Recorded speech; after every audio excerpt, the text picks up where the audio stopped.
up, everybody? We are live and happy Monday to you all. Hope that you all are having an amazing start of the day, and I hope that you had an amazing week. I am Nina Moore, and if this is your first time here, let us know that. And while you're logging on, you guys, go ahead and let us know in the chat where you're logging in from, what city, what state, and or what country you might be logging in from. I am still trying to connect here on the TV to make sure that I can see all of your comments. So you guys give me 1 second to figure out why I can't see you.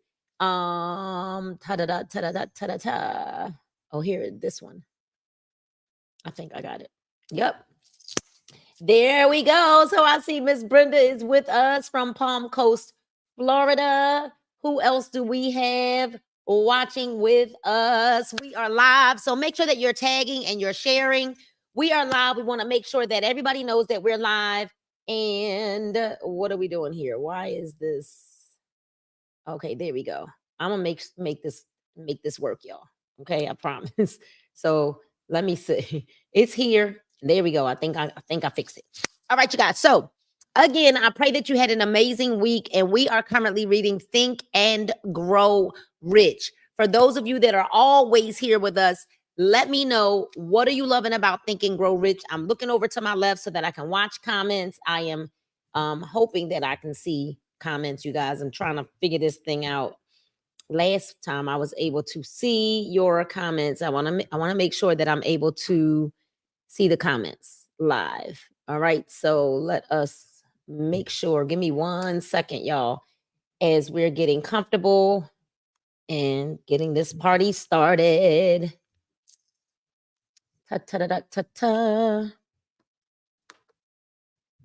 All right, I see. There we go. I think I can kind of see some of the comments now. I see Keisha is here from Philadelphia.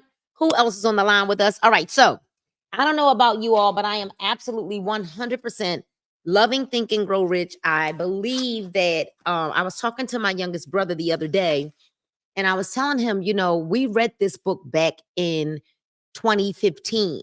And I told him that I feel like I never read this book before. And I 100% believe that it is based on who you are, where you are mentally, spiritually, emotionally, when you read this book, as to what the book actually does for you. Get your glass.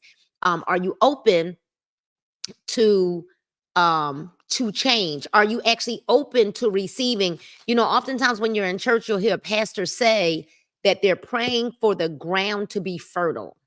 I pray today that your ears would be open, that your hearts would not be hardened, and that your eyes would be illuminated, the veils would be lifted, so that we can apply the words to this book that we are reading.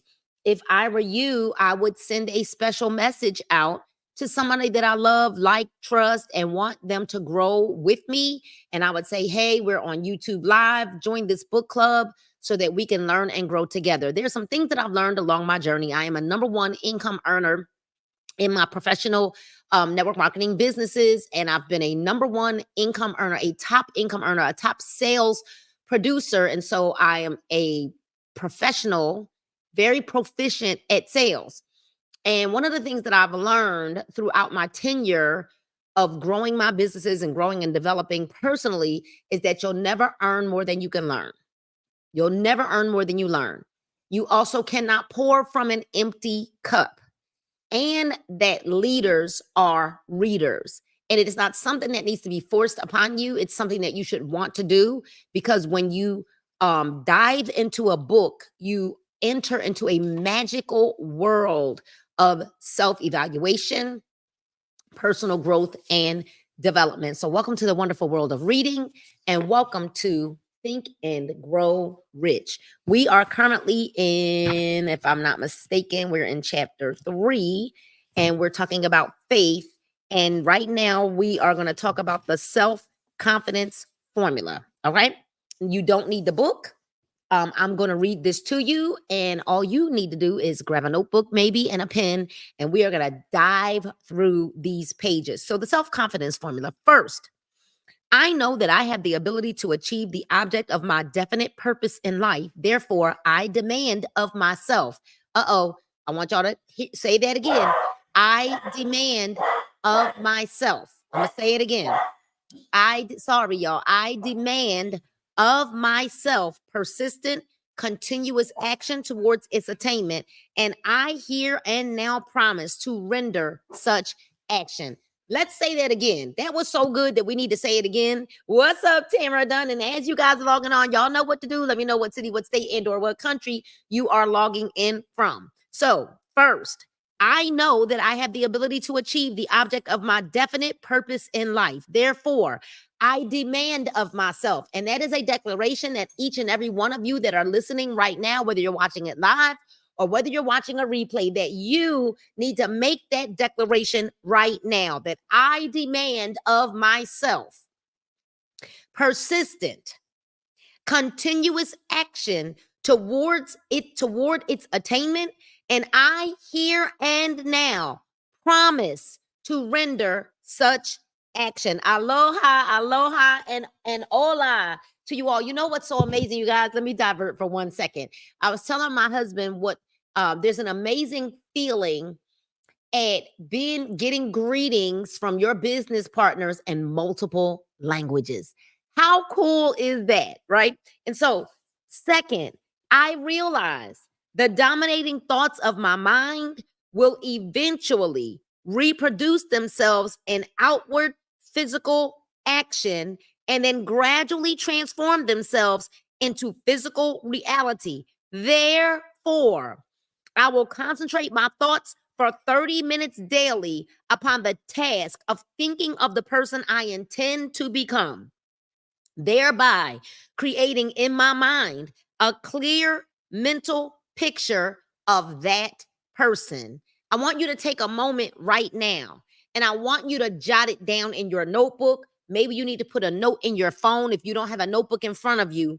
Who is the person? What does this person look like that you're creating in your mind a clear mental picture of that person? What size is that person? What does that person, what were their clothes like? What does your hair look like? What does your skin look like? Where does this person live? Like, how does this person feel? And I want you right now to envision a mental picture of the person, because realizing that your dominating thoughts, the dominating thoughts that you have, will eventually reproduce themselves in outward physical action. So that means your dominant thoughts are what's showing on the outside. What you think about yourself is showing on the outside. We don't care what you say. As the book says, your dominant thoughts will eventually reproduce themselves in outward physical action and gradually transform themselves into physical reality. What you think of yourself, I don't care what kind of big bad post you put up on social media. We don't care what all of the, I don't care what nobody think and blah, blah, blah, blah, blah. We know what you're really thinking and feeling about yourself because your dominant thoughts show. It shows in the way that you show up or not show up. It shows in the way that you physically look. It shows in the way that you carry yourself. It shows your dominant thoughts. That is the second of the 5 portions of our self-confidence, a formula. Third, I know through the principle of auto-suggestion, which we talked heavily about last week, any desire that I persistently hold in my mind will eventually seek expression through some practical means of attaining the object back of it. Therefore, I will devote 10 minutes daily to demanding of myself the development of self-confidence. Now, listen, I can't tell you what to write. I can't force you to write anything in the chat. And certainly, if you don't mean it, I would not say that you should write this in the chat. But for those of you that mean it, I want you to write, I will devote 10 minutes daily to demanding of myself the development of self-confidence. I'm not stuck. I'm going to let that one kind of marinate right there. What's up, Joshua? What's up, Tracy? Thank you so much for joining us. For those of you that are just joining, we are reading Think and Grow Rich. Grab a seat, grab a drink, grab some coffee, grab some whatever, right? Get your dinner and relax. Take your shoes off because I'm going to read this and break this down for you.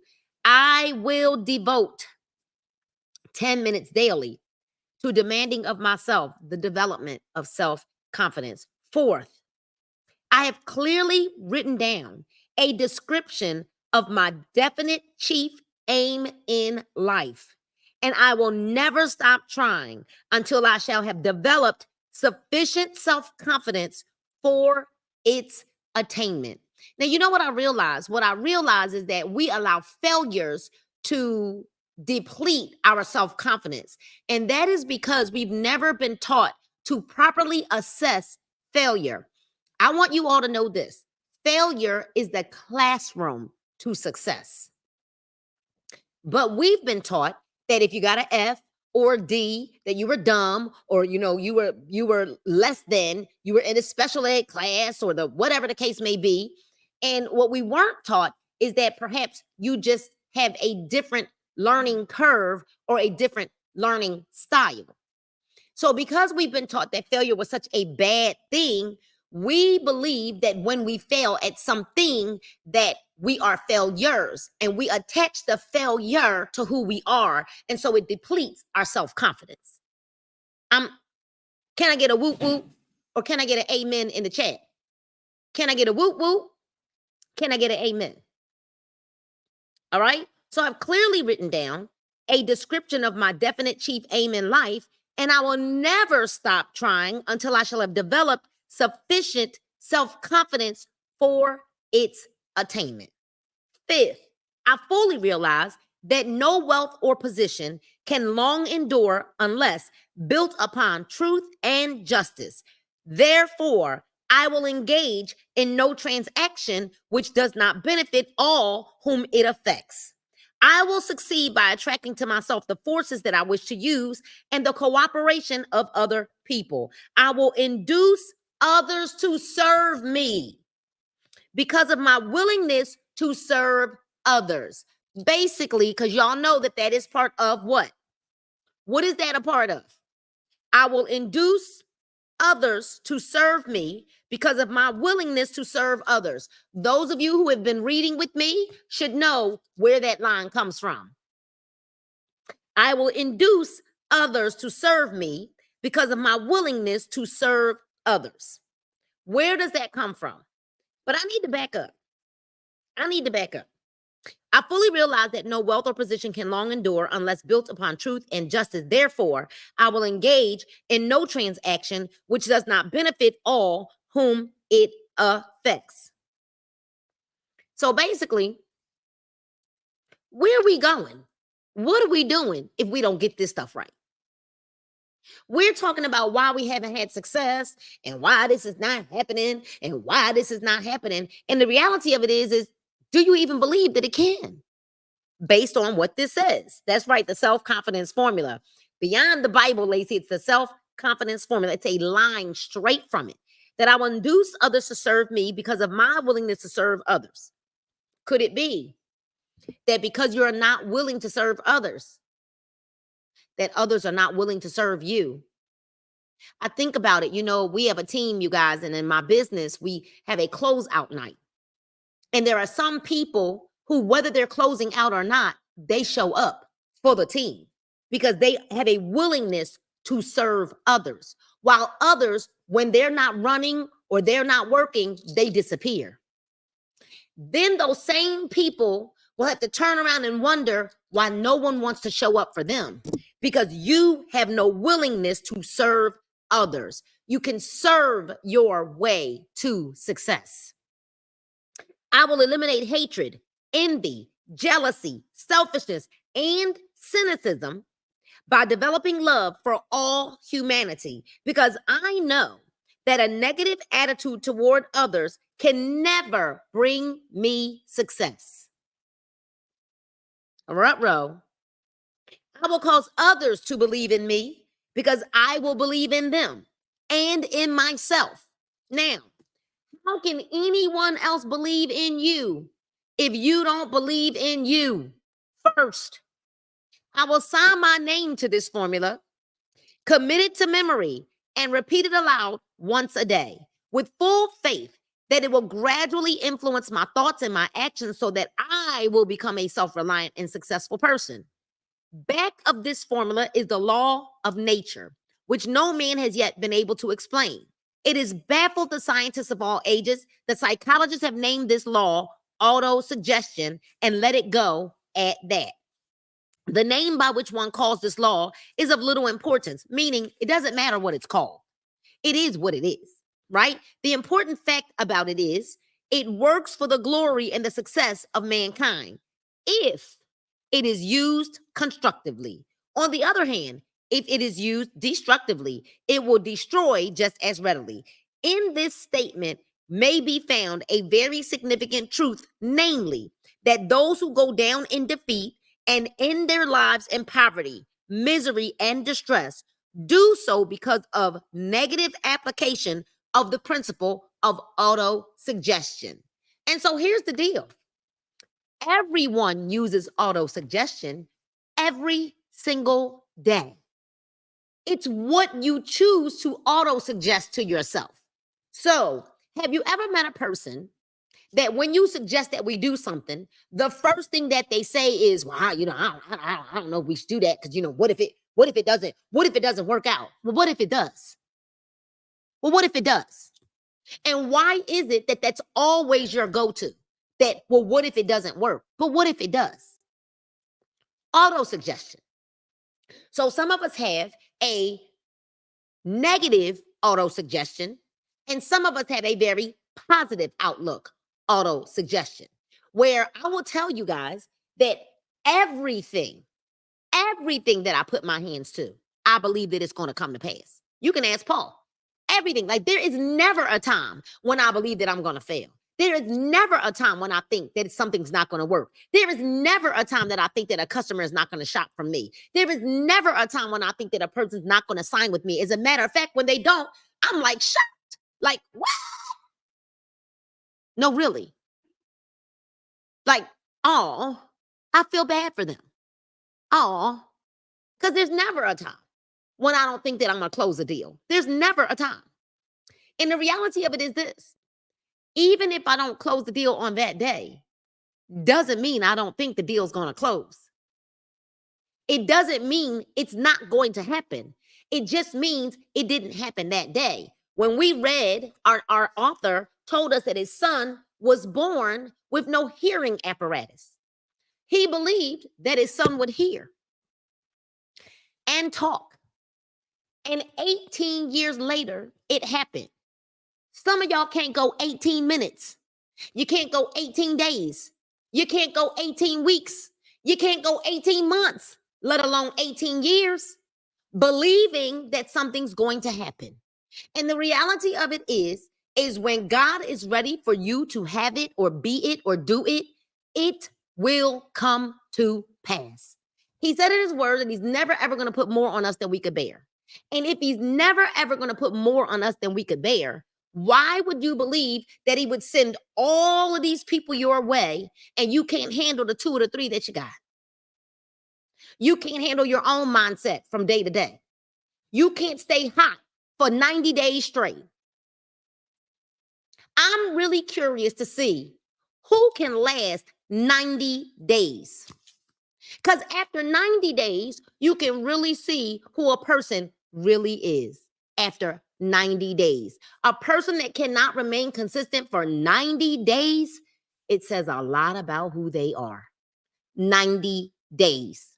So anyway, the cause may be found in the fact that all impulses of thought have a tendency to clothe themselves in their physical equivalent.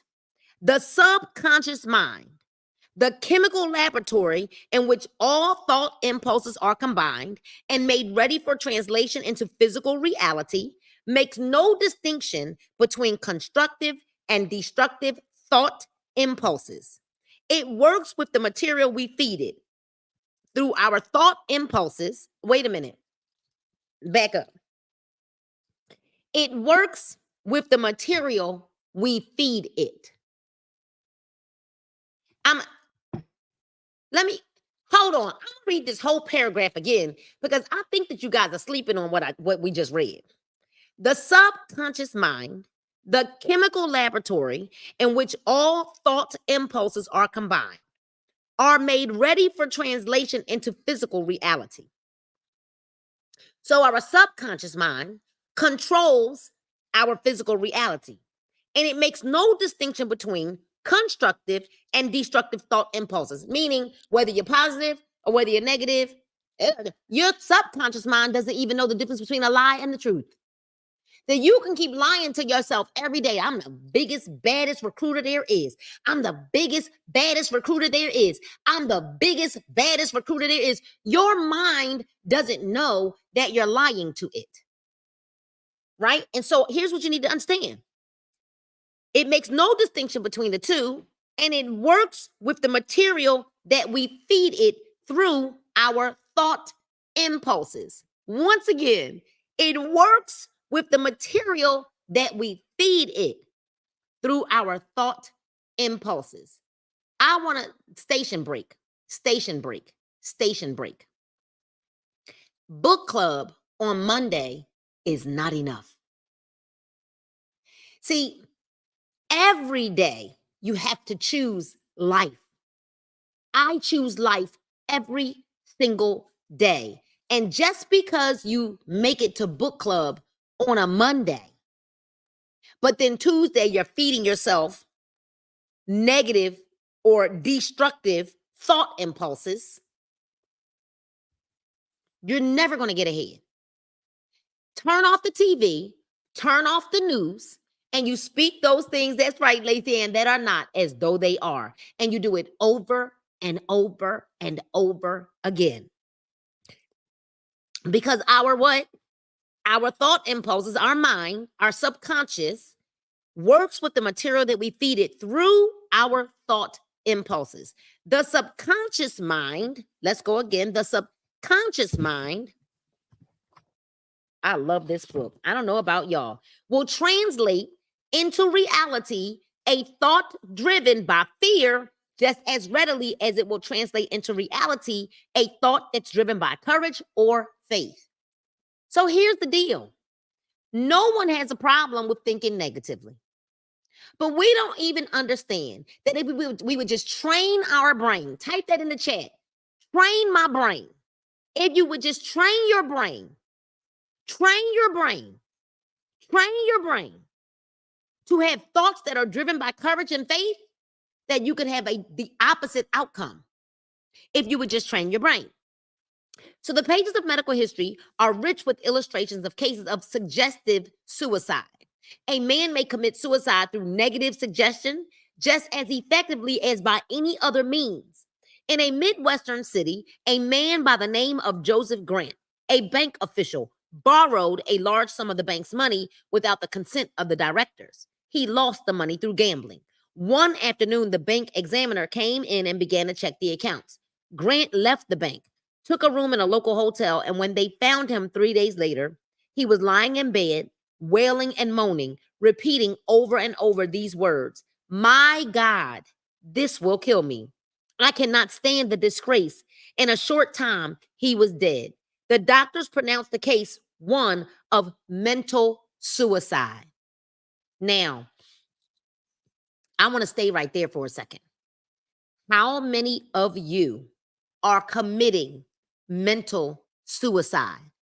So you can't think your way forward because you think things like, well, I'm too old. I don't know how to do X, Y, and Z.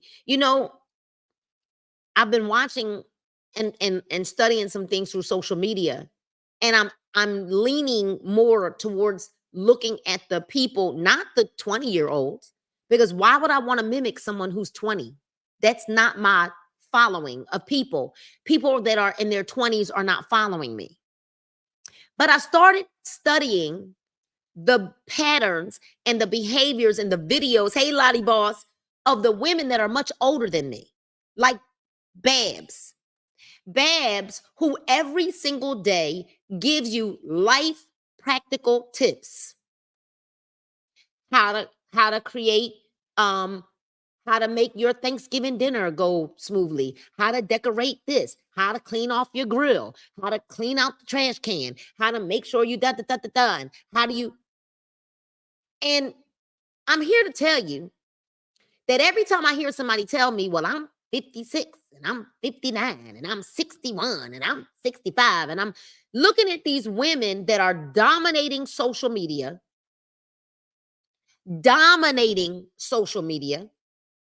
I'm thinking to myself, and myself says, what are you talking about?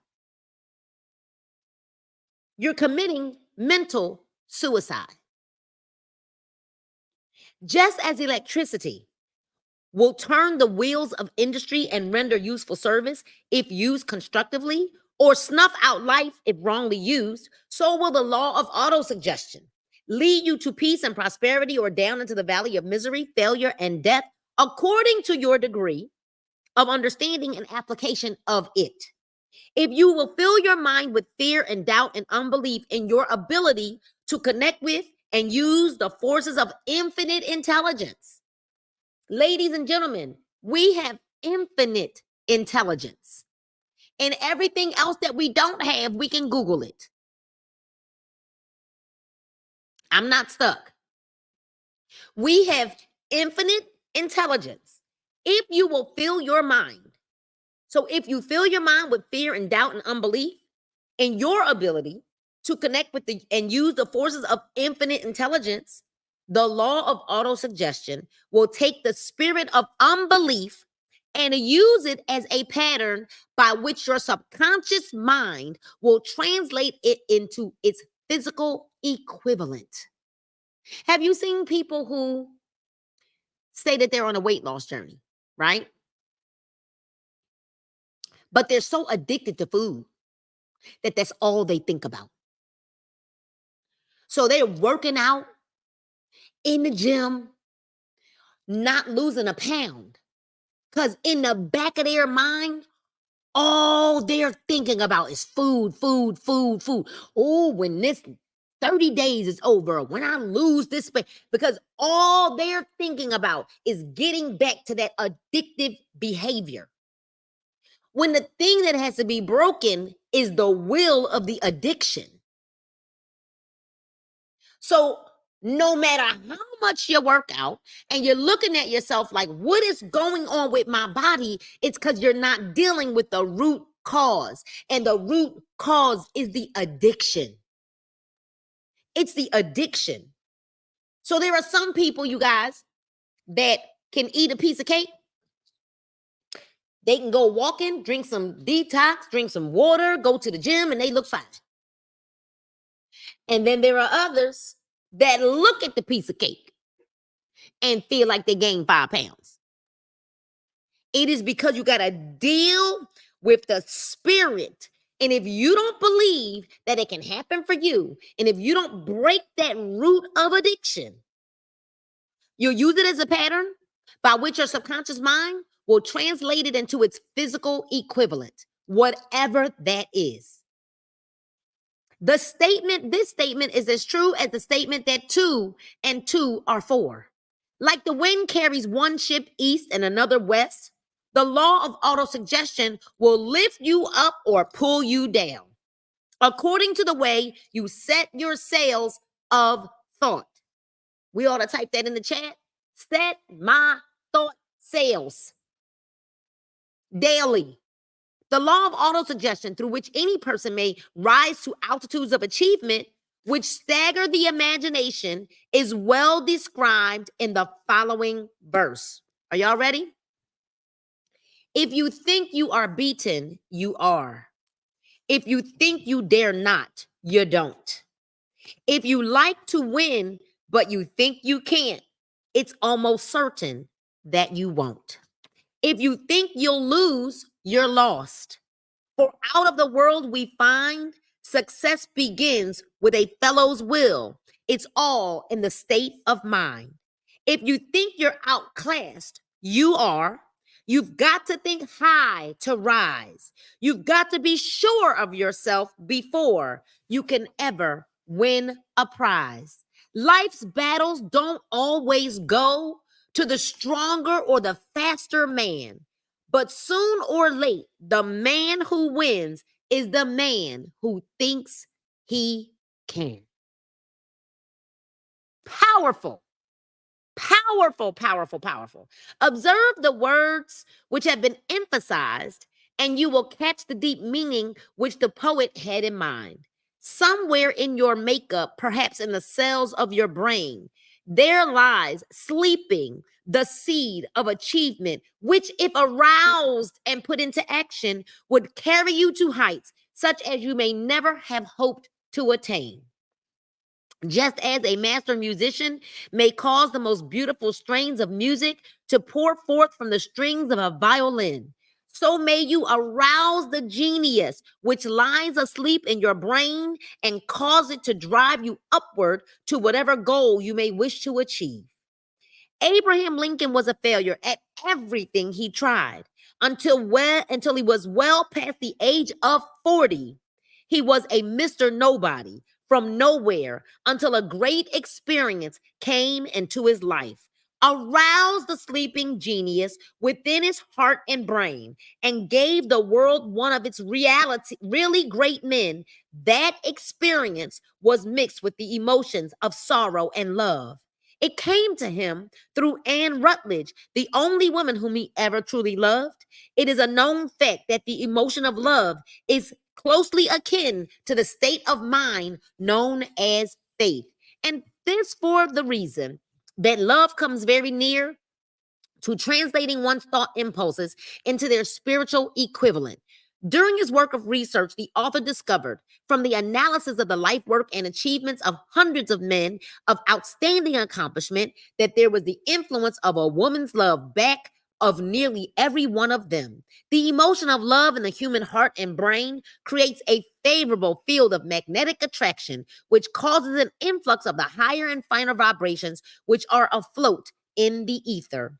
If you wish evidence of the power of faith, study the achievements of men and women who have employed it. At the head of the list comes Nazarene. Christianity is the greatest single force which influences the minds of men. The basis of Christianity is faith. No matter how many people have perverted or misinterpreted the meaning of this great force, and no matter how many dogmas and creeds have been created in its name, which do not reflect its tenets, the sum and the substance of the teachings and the achievements of Christ, which may have been interpreted as miracles, were nothing more or nor less than faith. If there are any such phenomena as miracles, they are produced only through the state of mind known as faith. Teachers of religion and many who call themselves Christians neither, understand nor practice faith. Let us consider the power of faith as it is now being demonstrated by a man who is well known to all civilization, Mahatma Gandhi of India. In this man, the world has one of the most astounding examples known to civilization of the possibilities of faith. Gandhi wields more potential power than any man living at this time. And this, despite the fact that he has none of the orthodox tools of power, such as money, battleships, soldiers, and materials of warfare. Gandhi has no money. He has no home. He does not own a suit of clothes, but he does have power. How does he come by that power? He created it out of his understanding of the principle of faith and through his ability to transplant that faith into the minds of 200 million people. Gandhi has accomplished through the influence of faith that which the strongest military power on earth could not and never will accomplish through soldiers and military equipment. He has accomplished the astounding feat of influencing 200 million minds to coalesce a move in unison as a single mind. Let me stop right there for a second. I know now, it's through reading this book that I realize why some people run from me. And they run from me because it's amazing. Marguerite sent me a post earlier today, and I'm gonna see if I can find it. I believe that I saved it to my phone. They run from me because most people really don't want what they say that they want. They would rather stay comfortable. But Marguerite Faison sent me this post. She said, I saw this and I immediately thought of you. It says, I'm not calling you out, I'm calling you up. Think of accountability as being called up, not out. So if someone is holding you accountable, it's because they know that you're capable of more. Rise up to being called up. So I realized that there are people that run from being near me, in business with me, because they don't like being called up. And anyone around me knows that I'm not coming down to your level, but anyone around me is forced to raise their bar. And so I don't take it personal anymore when people unfriend me from Facebook, and when they decide I'm not doing that because it's just too hard. And y'all join me tonight at 9 o'clock for my team huddle, because oh my gosh, I realize that it is because I am calling you up, not out, but up. And so Shirley's civilization is through where we at. Gandhi was accomplished through faith. What other force on earth, except faith, could do as much? There were this is where I'm at. Gandhi has accomplished through authentic influence. He has accomplished through astounding feat the influence of 200 million. Okay, what other force on earth except faith could do as much? There will come a day when employees as well as employers will discover the possibilities of faith. That day is dawning. The whole world has had ample opportunity during the recent business depression to witness what the lack of faith will do to business. Surely civilization has produced a sufficient number of intelligent human beings to make use of the great lesson which the depression has taught the world. During this depression, the world had evidence in abundance that widespread fear will paralyze the wheels of industry and business. Out of this experience will arise leaders in business and industry who will profit by the example which Gandhi has set for the world. And they will apply to business the same tactics which he has used in building the great following known in the history of the world. These leaders will come from the rank and file of the unknown men, which now labor in the steel plants, the coal mines, the automobile factories, and in the small towns and the cities of America. Business is due for a reform. Make no mistake about this. The methods of the past, based upon economic combinations of force and fear, will be supplanted by the better principles of faith and cooperation. Men who labor will receive more than daily wages. They will receive dividends from the business, the same as those who supply the capital for business. But first, they must give more to their employees and stop this bickering and bargaining by force at the expense of the public. They must earn the right to dividends. They must earn the right to dividends. And what's so amazing about that is that's all italicized. Moreover, and this is the most important thing of all, they will be led by leaders who will understand and apply the principles employed by Mahatma Gandhi. Only in this way may leaders get from their followers the spirit of full cooperation, which constitutes power in its highest and most enduring form. Can you imagine if we could just get everyone to come with a spirit of full cooperation, what we could get done? Can you imagine that? But see, my vision is to literally have 1,000 families connected to us that we help elevate through vision casting, through positivity. If we're all moving as one in a spirit of full cooperation, then and only then can we do what? Rise up. High standards are called high standards for a reason. And most people have higher standards for other people than they have for themselves. So you make sure everybody else better do what they're supposed to do, but you don't have to do what you're supposed to do. This stupendous machine age in which we live, oh my gosh, and from which we are emerging, has taken the soul out of men. Its leaders have driven men as though they were pieces of cold machinery. They were forced to do so by the employees who have bargained at the expense of all concerned to get and not to give. All that are concerned to get and not to give. I'm going to say it again. Of all that are concerned to get and not to give. Selfish. The watchword of the future will be human happiness and contentment. And when this state of mind shall have been attained, the production will take care of itself more effectively than anything that has ever been accomplished, where men did not and could not mix faith and individual interests with their labor. Because of the need for faith and cooperation in operating business and industry, it will be both interesting and profitable to analyze an event which provides an excellent understanding of the method by which industrialists and businessmen accumulate great fortunes by giving before they try to get. So let me say that again. Before you try to get, this says that you should be giving. And you know what I found? Let me show you what I found. I have found that if you just put your head down and you're looking to just give, and serve, you'll get what you want by default, and you won't even know how it happened. The greatest amongst us served. The event chosen for this illustration dates back to the 1900s, when the United States Steel Corporation was being formed. As you read this story, keep in mind these fundamental facts, and you will understand how ideas have been converted into huge fortunes.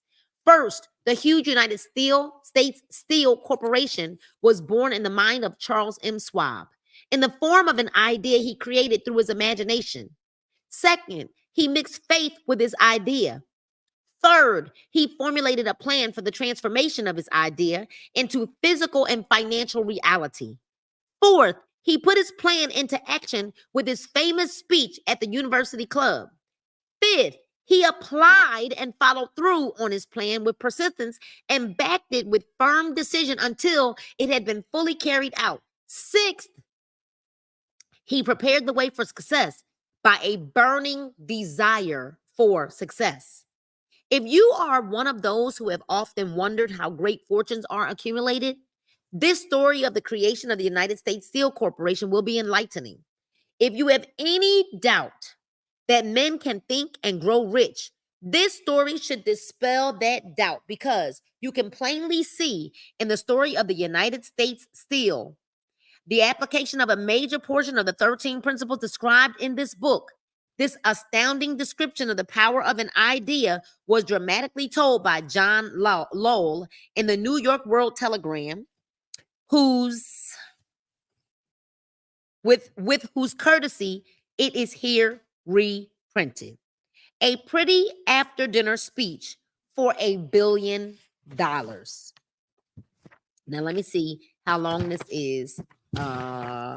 We're not going to end up finishing this whole speech. The speech is kind of lengthy, but I am going to go ahead and give it a start. All right, you guys? But I want you to remember this, because this chapter is going to end with a clear statement. And that is that there are no limitations to the mind except those that we acknowledge. And both poverty and riches are the offspring of thought.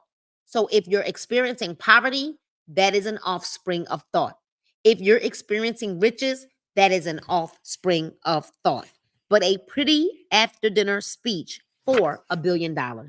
When on the evening of December the 12th, 1900, some 80 of the nation's financial nobility gathered in the banquet hall of the University Club on Fifth Avenue to do honor to a young man from out the West, not half a dozen of the guests realized they were to witness the most significant episode in American industrial history. But let's go back real quick.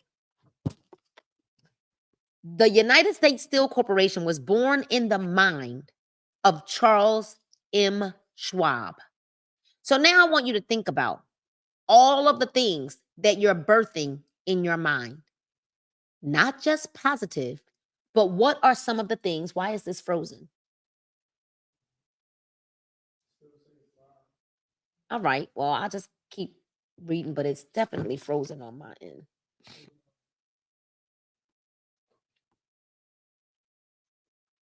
All right. I don't know. So should I just end there since it's still frozen? And then we can pick us. I don't want to lose it.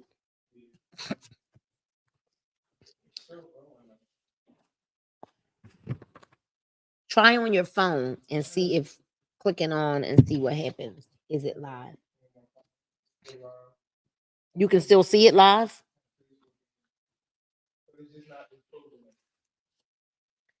So it's there and it says live, but it's frozen. Okay, well, what we're gonna do is we don't want to lose this live feed, and we definitely don't want to lose all that we've already read. And so, what we're gonna do is we're gonna go ahead and end tonight's book club right here. And I just want you to know that no matter what you're going through in life, you got to remember that you can live again, laugh again, hope again, dream again, and you most certainly can bling again. I want you to have a blingtastic rest of your evening. Have a blingtastic week. Pay it forward, do a good deed, and be kind to one another. I also want you to subscribe to Bling TV 3765. But have you all subscribed to my website, ninarmorer.com? I think Paul's going to go ahead and type that in the comments. ninarmorer.com. But yeah, we are definitely frozen. And that's okay. We'll be back next Monday, you guys. We're reading Think and Grow Rich. Have a great rest of your evening, you guys, and we'll see you next Monday. Good night and God bless you all.